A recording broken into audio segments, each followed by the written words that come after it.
வாசிங்க பாருங்க. நீர் எனக்கு துணையா இருந்தபடினாலே உமது செட்டைகள் நிழலிலே களி கூறுவேன்.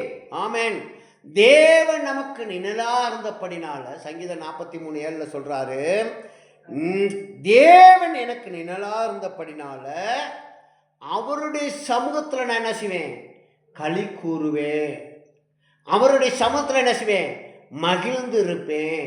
அவருடைய சமூகத்துல என்ன செய்வேன்? கிருபையா இருப்பேன். அவருடைய சமூகத்துல எப்படி இருப்பேன்? மகிமையா இருப்பேன். அந்த மகிமை அவருடைய சமூகத்துல இருந்தா மாத்திரம்தான் என்ன செய்ய முடியும்? களி கூற முடியும். ஆண்டவருடைய சமூகத்துல களி கூறுறது லேசான காரியம் கிடையாது. ஆமென். களி கூற வேண்டும். தேவ சமூகத்துல அப்படியே மகிழ்ந்து களி கூற வேண்டும். அவரோட உறவாட வேண்டும். அவரோட ஜெபிக்க வேண்டும். நல்லா செபிக்கிறவங்களுக்கே ஒரு காரியமும் தென்படாது.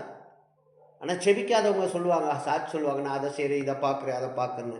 இதெல்லாம் தேவனுக்கு என்னென்னா பிரயோஜனமில்லாத காரியம்.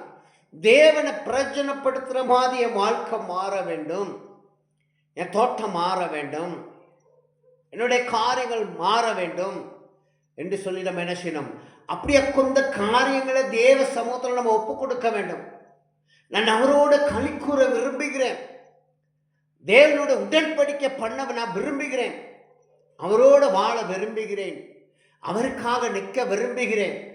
அவரோட பேச விரும்புகிறேன் என்று சொல்லி களி கூற வேண்டும். நமக்குள்ள நம்ம களி கூற வேண்டும். ஆமென். அப்போ தேவனை தேடி பார்த்துட்டு சந்தோஷமாக நம்ம என்ன செய்யணும்?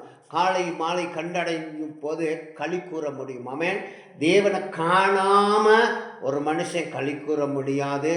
தேவனை கண்டுபிடிக்க முடியாம ஒரு மனுஷன் களி கூற முடியாது. தேவனை பார்க்காம ஒரு மனுஷி என்ன செய்ய முடியாது? களி கூற முடியாது. அப்ப தேவனை நம்ம என்ன செய்யணும்?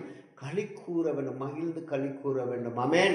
என் மகளே, என் மகளே என்று அவர் அழைக்கணும். நம்மளும் தகப்பனே, என் தகப்பனே என்று சொல்லி அழைக்கும் போது களி கூற முடியும். இன்னைக்கு எத்தனை பேர் அப்படி தேவ சமூகத்துல களி கூறுறீங்க? எத்தனை பேர் தேவ சமூகத்துல காத்திருக்கீங்க? காத்திருக்கிறது யாருக்காவது தெரியுமா? காத்திருக்க வேண்டும். ஆண்டவருடைய சமூகத்துல காத்து